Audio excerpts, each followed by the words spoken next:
You're listening to Below the Surface, brought to you by AbJack Entertainment. Be sure to check out some of the other great true crime podcasts from this network, including The Murder in My Family, Missing Persons, DNA ID, Scene of the Crime, Zodiac Speaking, Beyond Bizarre True Crime, Campus Killings, and Killer Communications.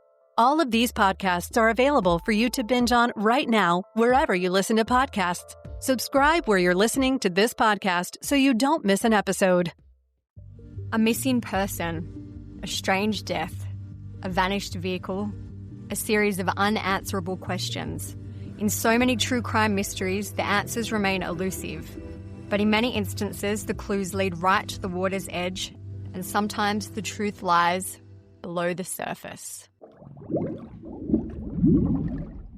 Welcome back to Below the Surface. I'm your host, Olivia, and today I'll be unpacking the case of 39-year-old Rafael Hernandez-Torres. On a Friday in May of 2015, Rafael was found in the trunk of a submerged taxi in Tulsa's Caney River. But finding out who had murdered the gregarious cabbie led police on a twisted and difficult chase. Let's dive in. Born outside Mexico City on October the 22nd of 1976, Rafael came from a large, close-knit family. As a young boy, his siblings described him as a little bit of a rebel who liked to travel on his own through the neighbouring towns. But his reasons were innocent. He loved meeting new people and learning about the different places where they lived. And he took this extroverted, gregarious nature to the US when he emigrated with his family in 1996 at the age of 20. The family faced many hardships coming to a new country where they had to start from zero, but Rafael encouraged all of his siblings to go to school and learn English as quickly as they could so that they would be able to get ahead. As one of the oldest siblings, he immediately began working to help the family make ends meet. His sister Barbara recalls him truly embodying the role of the big brother. As the family settled into their new home in Rogers County, just outside of Tulsa, Oklahoma, Rafael decided that he wanted to start his own taxi business. According to Barbara, he started out with one car that he used to taxi local members of the Rogers County's Hispanic community. It was a way for him to meet people and get to know the area, and also travel the country and see different cities. He worked hard and he made connections, and by his mid-30s, Rafael's taxi company was a cornerstone in Tulsa's Hispanic community. He taxied locals everywhere, from short trips to Tulsa's downtown to multi-day drives to Chicago and Houston. In addition to his taxi business, Rafael also lent his translation skills to anyone in need. He often spent his days off work at the local courthouse, liaisoning between law enforcement and local community members who couldn't speak English. He was also active in helping the homeless population by booking them hotel rooms for the night and providing groceries and financial assistance to neighbours who were struggling with food availability. By 2015, Rafael's gregarious nature and hard work had built his taxi service into a thriving business with multiple cars and drivers, and he was doing very well for himself financially. But his family reported that his success brought some unexpected dangers along with it. His brothers claimed that some people in the community had become jealous of Rafael, and when rumours got around that he always kept $2,000 of cash on him or in his vehicle, several of his taxis were vandalised. But none of this seemed to deter Rafael. He was very proud of his accomplishments, and as far as his brothers knew, he continued to keep that $2,000 cash on him at all times. They urged him to be careful and to not advertise his wealth too much, but Rafael had spent years working hard for his success and he wasn't about to hide it. Besides, the community loved him and he had nothing to fear. Or so he thought. On the Friday morning of May 1st, 2015, a truck driver was barreling down Highway 169 and they saw a half-submerged taxicab in the Caney River as he passed over a bridge. He called 911 and as police towed the car up the embankment, the trunk popped open, revealing a deceased man that had been stuffed inside. He'd been shot in the chest multiple times, and though he'd been submerged, it was clear that he'd been in the water for a very short amount of time. But the man's pockets had been turned out and his wallet and all of his ID was missing. While at first glance made police think that this had been a robbery that had gone wrong, the more the scene was investigated, the more the murder started to look targeted and personal. Police found a bloody patch of grass riddled with shell casings on the edge of the river, and that showed where the shooting had happened. But nearby, the forensic team found several empty beer cans, a cigarette stub, and a used tissue that made the scene look more like friends had met up for beers prior. Whoever the man was, there was a high probability that he had known his killers. And to the investigators' great luck, there was a cell phone on the taxi's dashboard, untouched by the river water, and it was still working. Hopefully, they thought there would be useful information to be found inside the phone. As forensic specialists processed the scene, the media was already running several breaking stories on the case. And as the scene collection and investigation was concluding, two men approached the detectives.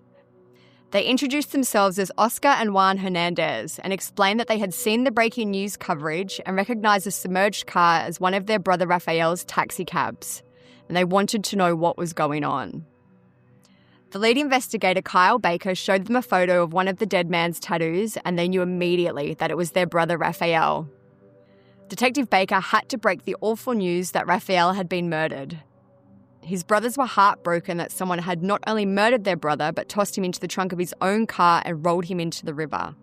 But they had no idea who would have wanted him dead. The Hernandez brothers told police that while they knew there was some jealousy over Rafael's success, he was beloved by his community. They said that everyone liked him and most people relied on him for his taxi services and his generosity. He didn't have any enemies, they said, which left detectives with nothing but the physical evidence and Rafael's phone. After pulling the call logs from Rafael's cell phone, investigators were able to start creating a timeline for his murder. He'd made several calls between 9 and 9:30 p.m. the night before he'd been found, but he had stopped answering any incoming calls at 9:35 p.m. Based on when his phone arrived at the bridge, investigators surmised that he was probably killed only a few minutes after he hung up at 9:30 p.m. But why he'd been out in the remote, rural area by the Caney River didn't make any sense based on his usual trips and travel. His brother Oscar claimed that Rafael was supposed to be taking a client to Texas that night. It would have been a long drive, and Rafael always called to talk to his family while heading out of the state, so when Oscar never heard from his brother on the night of April 30th, he thought it was very odd. To get more information, investigators went to Tulsa's Latino district near Santa Cecilia Plaza, where Rafael's business was based. They talked to everyone who frequented the plaza, and while community members were horrified to find out that Rafael had been murdered, no one could think of a specific reason why anyone would want him dead. Everyone had a story to tell about how helpful and kind Rafael had been. So investigators went back to the family, hoping that they would have some little detail that would lead somewhere and break the case. And to their luck, Oscar made a passing comment about Rafael having romantic affections for a laundromat worker at the plaza named Letty.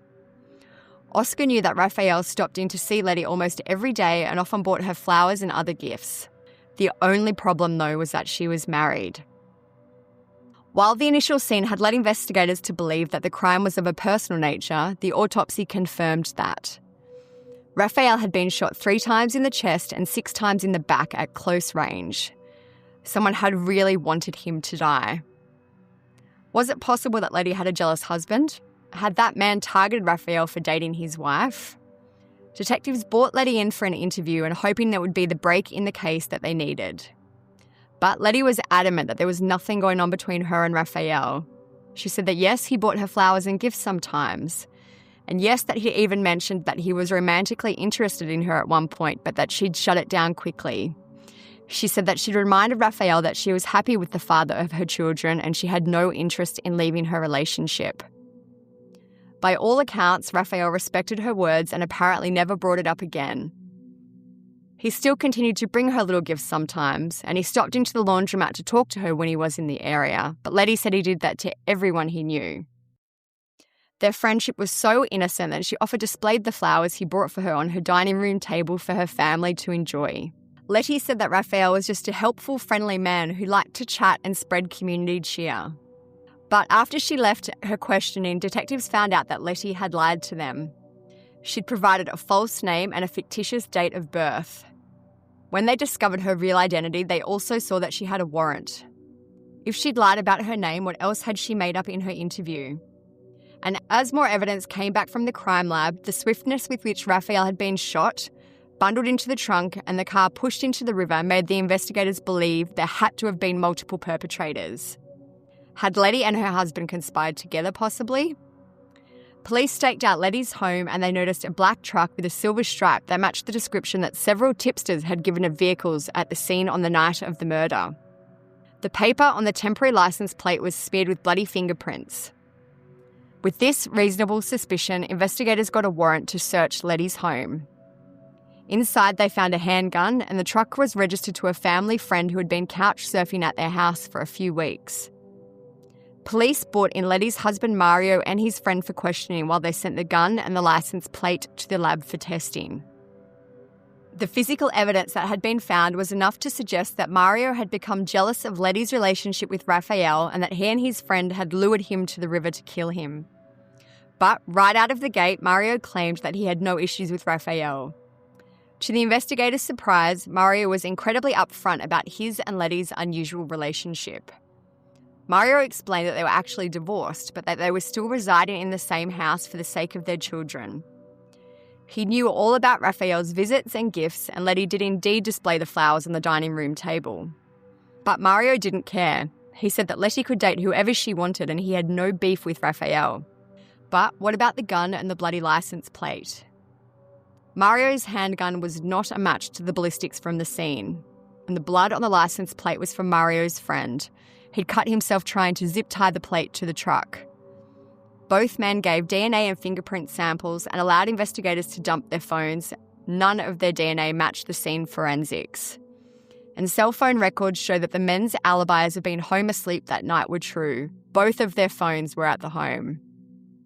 So detectives kept interviewing, but after talking to over 60 people from the community, they'd learned a lot about how integral Rafael was to his neighbourhood, but they learned nothing about why someone had shot him 9 times and rolled his taxi into the Caney River. But around 5 days after the murder, detectives received the call logs from Rafael's phone. They tried to make contact with the last few numbers to see if any of them were the killer. Instead, the man who picked up was Rafael's last client. He told police that Rafael had been meant to take him to Texas that night, but that Rafael had called at around 9:15 p.m. to say that he would be late for the pickup. Rafael said a community member had been in a car accident by the Caney River Bridge and he needed Rafael to translate to the police, which meant that the same number in Rafael's call logs from 9 and 9:30 were most likely the killer, luring him out to the river. Investigators tracked the number and were able to see that it was at the crime scene on the night of the murder, but when they ran ownership information on it, the phone didn't come back to a person. It was linked to a prepaid burner phone. Triangulating who had used the phone to lure Rafael to the river that night was a long and arduous process. Investigators had to get a warrant for the burner phone call logs. From there, they had to physically track every number that came into the burner around the time of the killing, hoping that one of these people would give them information about their suspect. The number that came into the burner phone most likely belonged to a local man named Marco Lara. He had a long history of drugs and weapons charges and had spent some time in jail. He also lived only a block away from the Santa Cecilia Plaza where Rafael ran his taxi business. Police needed to talk to him, but when they approached Marco's home, he barricaded himself inside with his family in a standoff against police. For several hours, police talked with Marco on the phone, trying to convince him to let his family out and that he should surrender. And while it took the better part of a tense and potentially dangerous day, Marco eventually freed his family and agreed to go with the police for an interview. He explained once he was at headquarters that he had an open warrant and he didn't want to go back to jail. Detectives asked if they could investigate his phone to see his location history, to which he agreed. To their shock, he had not been at the river on the night of the murder. Instead, they asked him what he knew about the owner of the burner phone.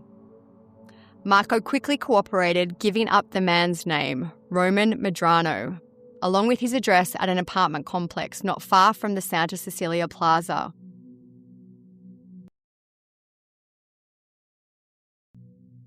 Investigators obtained a search warrant for the apartment, and the next morning they finally met the last person to speak with Rafael. They were surprised to find that Roman and his wife Blanca were home and their apartment was empty. There was no furniture, IRS papers were piled in the corner of the living room floor, and what few items were left looked like they were being prepped for sale. For a couple who were clearly having financial difficulties, officers found it odd that Blanca had $2,000 of cash in her purse, particularly because $2,000 was the exact amount of money the community knew that Rafael kept on his person.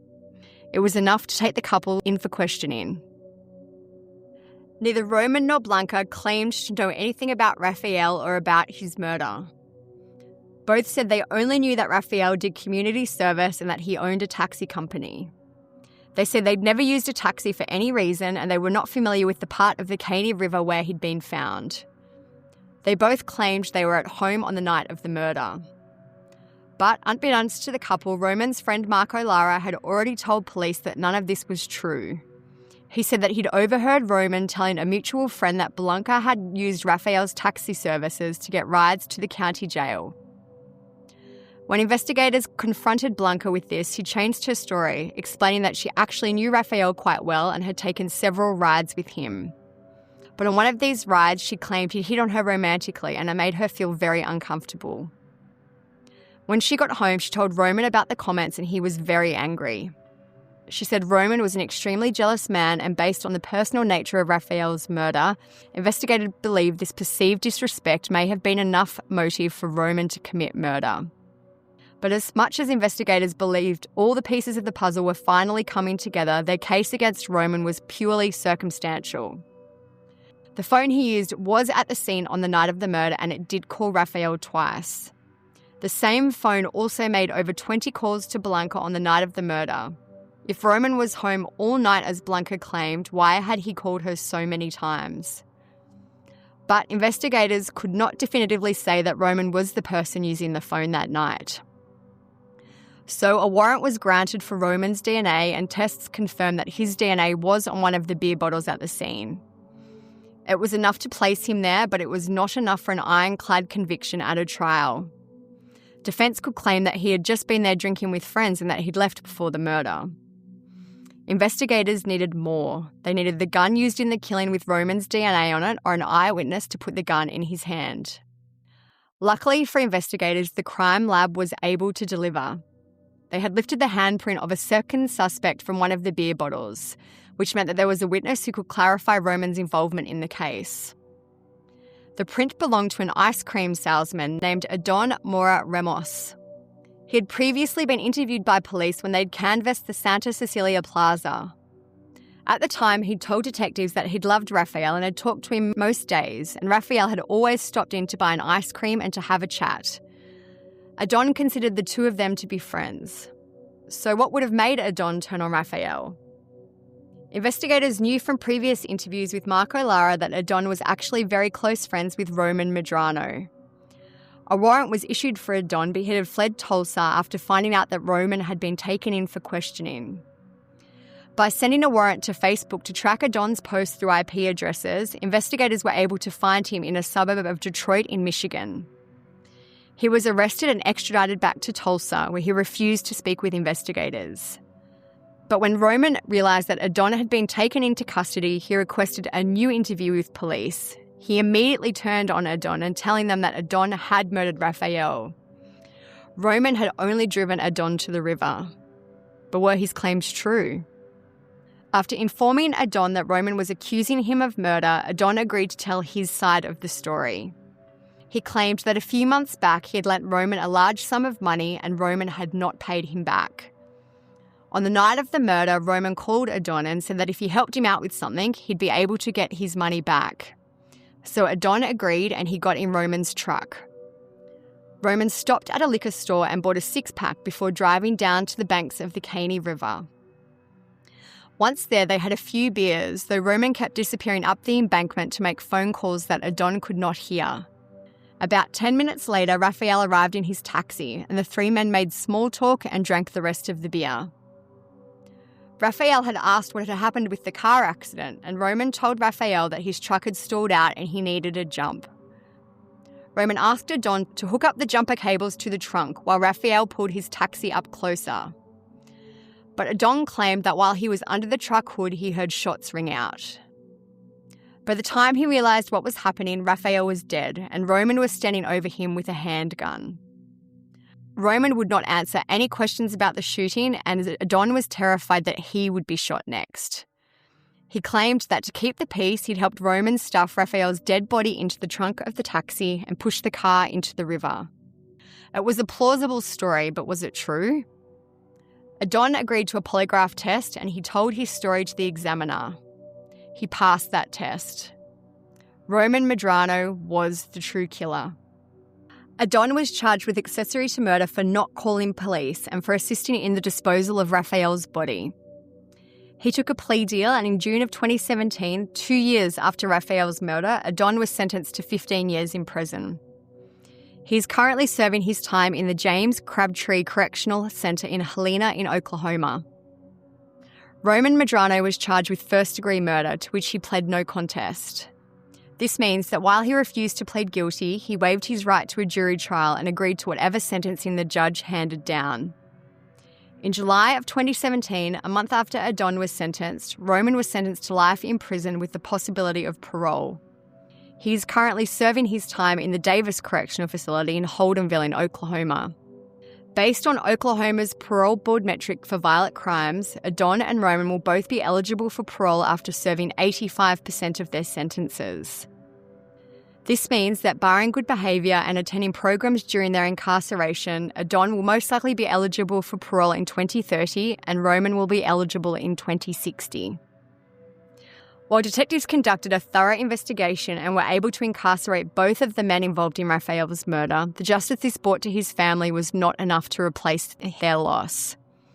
To this day, they and all the members of the Rogers County Hispanic community feel the void that Rafael's murder has left. There is no one to take his place, to care as deeply as he did, and to make the kind of lasting impact that he dedicated his life to. The most tragic part of his death is that if Rafael had have known that Roman and Blanca were struggling financially, he probably would have been able to help them out. Instead, Roman used Rafael's generosity against him, luring him to the river's edge with a false plea for help, before killing him over perceived disrespect and then robbing him. But that isn't how Rafael's family wants him to be remembered. The Hernandezes work hard to keep Rafael's true story alive, remembering him at family gatherings and talking about his acts of kindness as much as possible on the streets of Santa Cecilia Plaza. We hope that by sharing his story here, Rafael will not just be remembered as the headline taxi driver in the trunk or man dumped in the river. He will be remembered for who he was, a kind and generous man whose greatest goal was to help his community thrive. Sources for this episode include an episode of Oxygen's An Unexpected Killer, an episode of Worth Law Opus, articles from the Herald Tribune, Fox 23 News, The Cinemaholic, Examiner Enterprise, and story archives from News on 6. Thank you for listening. We'd love for you to follow us on social media. We're on every major platform, so search for us on your favourites, and we'll be sure to include links in the show notes. You can also find us on our website, belowthesurfacepodcast.net. If you'd like to show your support for this show and get your episodes early and ad-free, consider an AbJack Insider subscription through Apple Podcasts.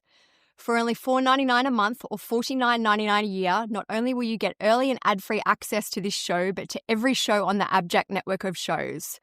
To get started, just head over to Apple Podcasts and search for the AbJack Entertainment channel. Your support is greatly appreciated. Finally, we'd very much appreciate you leaving a rating or review on the platform you're listening to us now on. This will really help us grow and it helps new listeners to find the show. And please tell your friends about Below the Surface. Nothing beats word of mouth. We will see you back in 2 weeks with an all-new episode. Thank you all so much. Below the Surface is hosted and narrated by Olivia McKenzie, with research and writing by Abigail Belcastro, and it's produced by Mike Morford for AbJack Entertainment. Be sure to join us for the next episode of Below the Surface.